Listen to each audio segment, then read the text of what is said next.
Hey YouTube, I was been out here splitting some ash. Here's some of the blocks and a few short logs that I've been splitting up, bucking up and splitting up today. Wanted to give a short review on my Yardmax 5-ton electric log splitter. I've had it for about, 8 months. I think I got it in winter after the first of the year. I think I paid about $240, $250 from one of the local tractor supply places. I think it was Family Farm and Home or something like that. But I've split, like I said, this is ash, oak, mostly red oak, pine that we had taken out of the yard. Here's some more red oak. I think that's probably, 2 cord worth of red oak in this stack here. This is some locust, another tree I got taken out of the front yard. And then this is the rest of the red oak I cut and split over the winter time, so it's got another year to season up. Here's my sawbuck. Back to the log splitter. I'm really happy with it. Obviously it's a 5-ton log splitter, so probably 95% of the things I need to do, it will do just fine. Sometimes you get into some knotty wood, and most times it'll handle it. Real quick tip, if you do have a knot in the block you're splitting, let's see if I can find one here shortly. Yeah, right here actually. If you have a knot, something like this going on, this is a piece of ash, you can tell by the borer marks, but if you do have a knot, make sure that the wedge is on the side opposite of the knot, and it should, like I said, 9 times out of 10, sorry about the traffic noise, it should split it just fine. And I'm really happy with the splitter. One of my favorite features on this splitter is the return stroke limiter here. Now, one of the things I did is I went ahead and marked this as far as links. You see here is a 20-inch, 18, and then actually it rubbed off, but 16 will be right in here. I cut, best I can. Obviously, I'm not NASA or anything like that, but I cut my blocks as close to 16 inches as I can.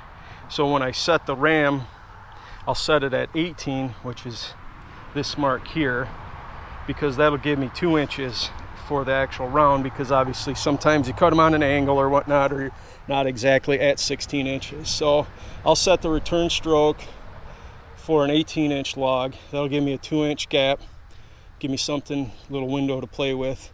And then if you notice here, sorry I flipped you off, if you notice here, when I set the stroke limiter, I'll actually put the handle of the adjustment screw here, because what'll happen is if you don't do that, this will actually start to slide along this round bar.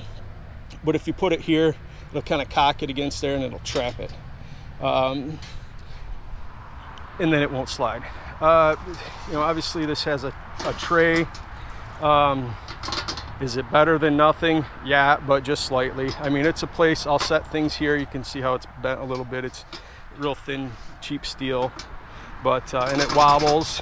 Sometimes it'll kind of, here, when you put it on, you have to slide it into these Allen screws here. Sorry, right there. And sometimes it'll get knocked out of, actually just like that. It'll get knocked off of it, and so you gotta put it back in. Kind of a pain sometimes, but like I said, here, I'm just gonna take it off. Is it better than nothing? Yeah, just again, like I said, just slightly. It'll give you at least a work surface that you can utilize. Another important feature, check that out, that's bad. Another important feature is this screw right here. When the cylinder's operating, it'll develop gas and pressure inside of it that you need to release. So what I do is when I'm operating it, I'll loosen it up so air can get out of it, and then I'll actually leave it open, because as it's going back and forth, it'll develop more pressure. One of the signs of that, actually, I tried to do that once, left it shut, and it'll actually start to not bind the ram up, but the ram will actually have a hard time. And then once you loosen that up, you'll hear the air, or the gases technically, escape. So I just leave it like that, and then actually for a bit after I'm done, I'll leave it unscrewed. Like right now I'm done. I just split all that up. I got some other things I got to do. I've left this for about 20 minutes or so, so I'm gonna go ahead and I'm gonna readjust this so it returns all the way back, and then I'll close that up. As far as the motor's been fine. Actually, you know, I leave this outside. I cover it up, but it's outside all the time. You can tell by all the dirt, but you can see by the wear marks. I use this quite a bit. So it's kind of what I bought this for, is I needed something that I could process through wood a little bit quicker with, but I didn't want to spend, you know, thousands of dollars on something. And obviously, you know, hence my name, Backyard Firewood. This is in my backyard, so I don't know that my neighbors would appreciate, you know, super loud log splitters, whatnot. So anyway, am I happy with it? Yeah. Is it a 35-ton log splitter? No. But does it get the job done? And do I split, you know, hardwoods with it? Yes. And then, as you can see, like I said, these are some of the rounds that I will split with it. Now, some of these you can see here, I have them at my Fisker's Mall. Do I split at least have them first, like this one right here? Yeah, because, well, will it split it? Yes. Do I want to lift it? No.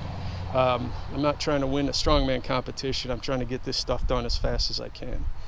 Anyway, that's my review. Hopefully it helps if you're looking to buy any electric log splitter, 5-ton, 7-ton, or whatever, and you got, you know, I don't know, I think I split 10 cord with it this year already, since the beginning of the year, and it's running just fine. But if you're just doing some firewood or whatever, and you need a inexpensive log splitter, check it out. Thanks. Bye.